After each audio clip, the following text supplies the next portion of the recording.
Jiro here for Umbra Games with a review of Divinity Original Sin 2 Definitive Edition, available on PC, Xbox One, and PlayStation 4. Played on PS4 for the review. The not quite open world, but rather open map to open map computer RPG series, or CRPG, from Larian Studios returns in all of its tactical turn-based strategy glory for this second installment. You begin in Original Sin 2 by picking or creating a character. Regardless whether you pick a pre-made or create your own, you'll run into and interact with the remaining ones as you proceed on your quest.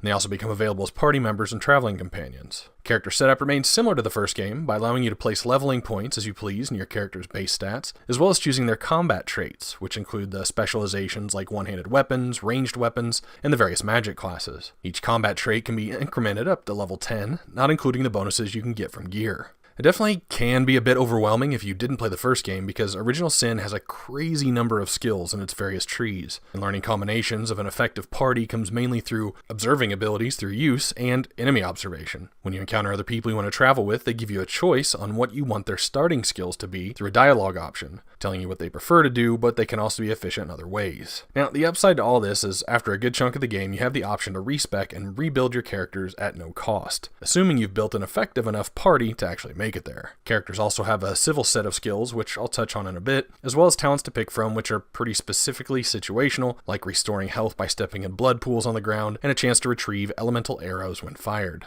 You learn new skills by using specific skill books that are purchased, stolen, dropped from enemies, or found in chests. Skills can only be learned by characters that have the appropriate number of points in a tree, so teleportation on the Aerothurge tree requires 2 skill points in Aerothurge, and master skills take even more. Those skill points also have additional bonuses where they're put, with the magic classes increasing the intensity of their various class skills. The Huntsman class adds bonus damage for using ranged weapons from elevation, and Necromancer increases the amount of life drain with each increment.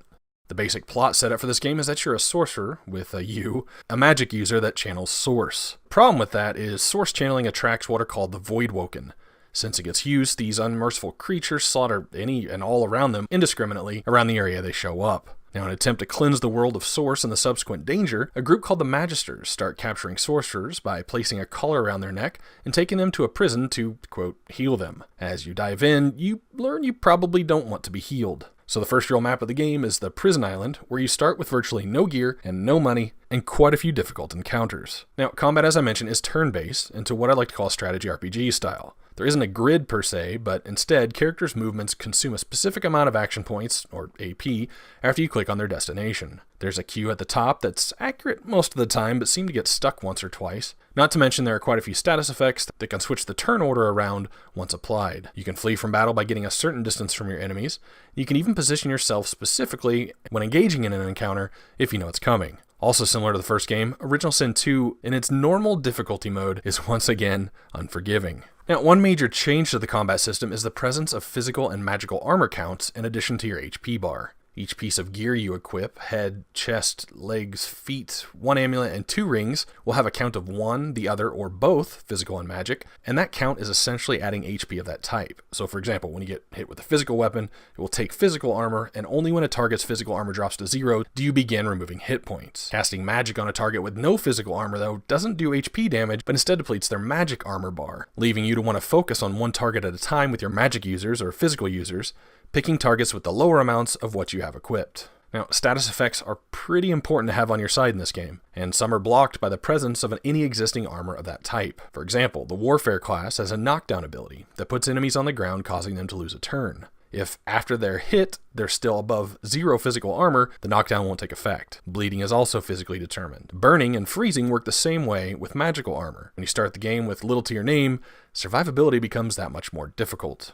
Characters can only hold 6 action points in this iteration, which are required to take any action in battle, from movement to basic attack to item usage to looting in battle to skill usage. Characters regularly get 4 points per turn, so using up to 2 and waiting is the least you'd want to use to not lose any. In addition to the new sorcery moves that are granted to all of your main party members, each skill set has some upper tier powerful abilities that require the consumption of source points, of which you can eventually max out to 3. One of my favorite skills from 1, for example, returns in the Huntsman set, that lets you shoot 15 arrows in an arc, that obliterate especially large enemies in your path. This is now tied to that mechanic. Source has a few ways it can be replenished, which I'll hold back for spoiler concerns, but it can be a fairly limited resource at times. One thing at which the original Sin series excels in regards to combat is the environmental usage. Oil slows down targets when they walk through these surfaces. Oil can be lit on fire to cause burning damage and possibly add the burning status effect. Poison pools can do the same. Liquids can be frozen to make characters slip or get chilled and frozen themselves. Electricity added to liquids causes a shocking pool. And Original Sin 2 also has decaying blood pools and necrofire for added torture. Fire can be put out with water but causes steam clouds. Steam clouds can be shocked or poisoned. I mean, there are so many combinations and ways you can cause environmental damage, as well as take environmental harm yourself. Now, I remember in the first Original Sin setting up ambushes, even sometimes moving barrels around and creating environmental situations to work in my favor. In Original Sin 2, it seems nearly every encounter is extremely pre-littered, to where not taking or giving environmental damage is almost impossible. Oil and poison barrels are everywhere, and when they're sparse, enemies will just crank out abilities creating them. So much fire. Your character levels really make a difference in this series, and for the average player, encounters where you're greatly outnumbered at level, or same force size of equal level, can be pretty rough. Sometimes you walk into something without having the moment to pre-position your characters, like finding a good high spot for your ranged character, which provides bonus damage for height difference, or at least spreading them out well to avoid severe area of effect opening attacks from the enemy. Quick saving every few minutes is a pretty good idea. You can change the difficulty level at any time if you're about to give up from the frustration, but your trophy for completion at the end will reward you only for the lowest difficulty that you used. Most quests you'll have to find organically through conversations or books or letters or sometimes just an event you stumble into, but there's no indication ahead of time on your map or minimap. Now, I opted to create a character and use 3 of the pre-made characters as teammates, and each one of them also has a quest line of which you can partake, developing a relationship and deepening their backstory too, and can often be progressed by turning to them and starting a conversation. The majority of quests have multiple ways to solve them, but more than a few will often require a battle encounter, and while the quest log is much more usable this time around, it still doesn't provide any hints as to the level of content you're chasing down. The quest log does denote which quests will move you forward through the story, but don't be disillusioned. The other stuff is side quests, but calling it optional would be faulty, because there are no random encounters here to help you make up level differences. Quests often reward a lot of experience, and there really aren't a whole lot to spare if you're trying to keep your experience up with the main encounters. Which, in one sense, it helps to make sure the difficulty stays at a relative level through your entire 75+ hour experience. On the other, trial and erroring a pick from 10 things in your quest log to find out if you can win or not can be a frustrating deal. Also, this game is delivered as specific content chunks, or acts, so when you leave one area, you can't go back. Anything you still had open will be closed. I think in one situation I sort of jumped in after the first natural step of the quest. A letter was the thing that kicked it off, and I read the letter in the next map while cleaning out some inventory. So that quest was left forever open in my log, even though everything else always closed when you leave the act.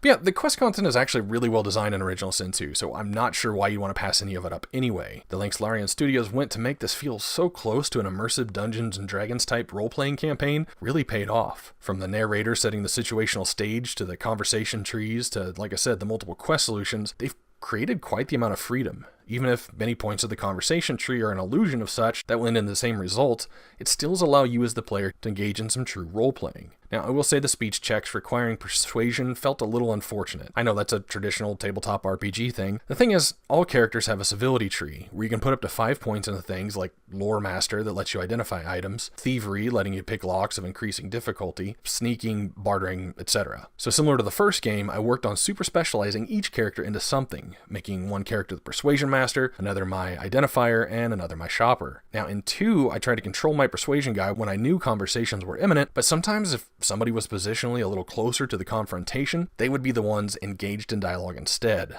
throwing out the ability to use entire branches of the dialogue tree. And it wasn't a roll of a random number generator or anything.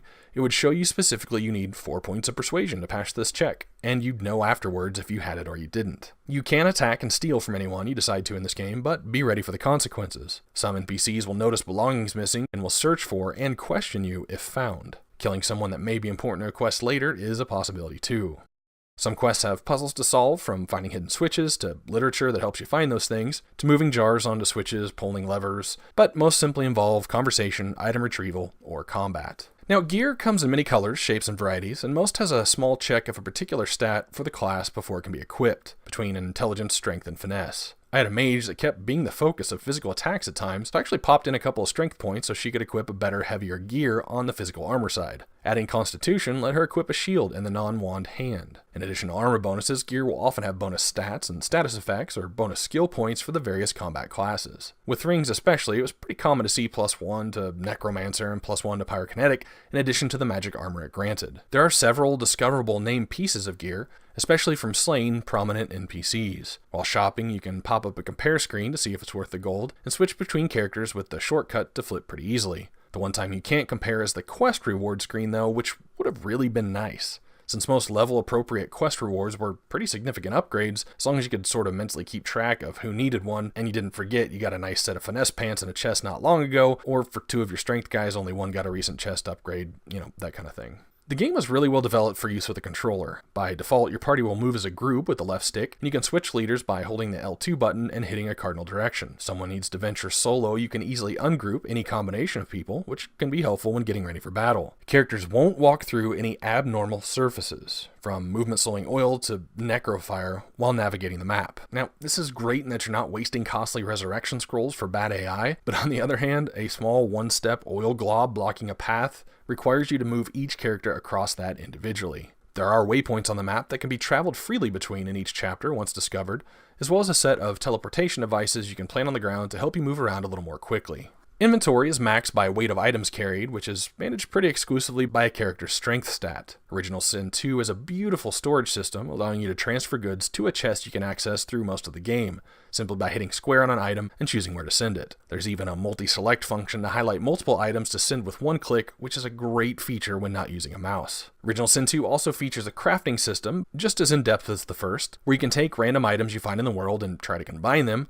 or wait until you find a recipe in order to craft them. With the ability to make recipes discoverable, of course you can cheat and look up a walkthrough to find all the numerous recipes if you were so inclined. Again, it just depends on the level of immersion you'd like to take. There is no crafting skill this time around, so making items is completely dependent on your acquisition of the materials. I personally didn't find anything too particularly useful, aside from some arrows and health potion recipes, but you do end up with quite a few components to craft scrolls and skill books as well, if you need something in particular. You'll also find runes here and there that can be combined with equipment to add additional stat bonuses. Now, after going through the first Original Sin in co-op and not feeling much attachment to the characters, stories, and quests in that game, I decided to give 2 a go solo, and I'm actually pretty glad I did. While the conversation system was fun to have both people have input on, having multiple people running around, gathering quests, and going about the business left the experience feeling a bit fragmented. Being the sole member of every conversation happening just made that experience a little bit more complete. But yes, you can play co-op with a friend in Divinity Original Sin 2, which of course is left to your personal preference. Now, you can make up to 25 manual saves on the PS4 version, and when you quick save, it will also keep 4 or so of those at a time, as well as 4 or so auto saves when you enter a new area or complete an event. And when I say completed the game in 75-ish hours, that wasn't including battle losses and abandonment or decision restarts when I didn't like the way things happened. Needless to say,